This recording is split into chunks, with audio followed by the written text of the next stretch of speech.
got a number of people joining me today. First of all, from Frost & Sullivan, we have, let me move on there, we have Sundarya Gaurashankar. Sundarya is an industry principal in my chemicals team, and having been with our company since 2007, her research recently has focused on the opportunities being created for chemical companies from the energy revolution, everything from materials for the hydrogen economy to bio-based feedstocks and, of course, battery materials. Sundarya completed our competitive benchmarking report, which we call our Frost Radar, on battery material suppliers in June of this year. Silicon anodes are gaining momentum rapidly, and we are expecting to see faster commercialization, faster adoption levels during the forecast period, like midterm up until 2030 and beyond.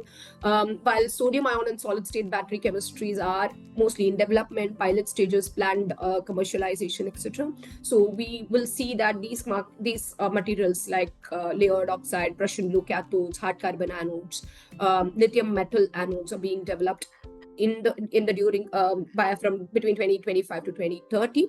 But if you look at lithium metal anodes, we see there is a lot of integration between, companies are mostly integrated to produce both anodes and electrolytes. And there are also anode-free architectures where anode is being built in situ during the process. My name is Tim Aanana. I work at Jar in the Netherlands, and we develop pure silicon anodes, a new battery technology for the market.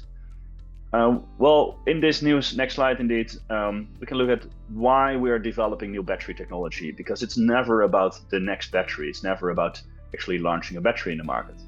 Batteries power all kinds of applications, from automotive to consumer electronics. And there the innovation happens that needs to be powered with new battery technology.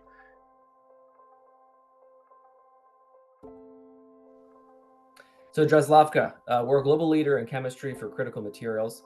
Based in Prague in Czechia, we have manufacturing both in Czechia and the US, and a major footprint in Mexico, South Africa, and Australia as well.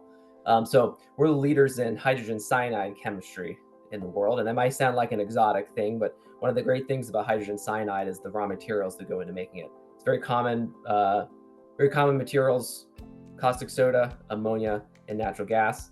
And that'll be really important as I get into talking about why Prussian blue analogs and sodium ion cathode technology is so important to the battery value chain. I can definitely answer that from a European perspective. So regularity perspective in Europe is a really, really key trend for the battery industry. I think one of the main drivers is the battery passport regulations regarding different parts of the battery need to be considered and regulated. For example, also recycling quotes and so on, to keep the industry in Europe.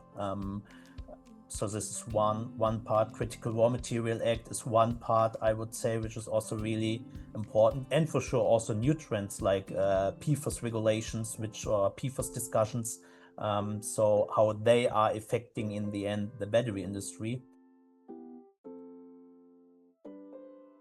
Well, I think it's critical, especially for new technologies coming to market, to have predictability in supply chain, not just in price, but also in availability of those materials. If I look at here in the US, the landscape over the last 5-10 years has been, for the battery cell producers and end product producers, has been really strongly dictated by this need.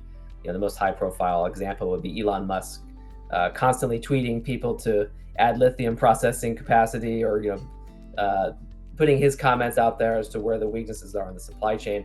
But again, I think it underscores the importance in new technologies, not just to focus on materials that will be available so that those products can reach their end users downstream, but also that there's collaboration between suppliers across the whole value chain.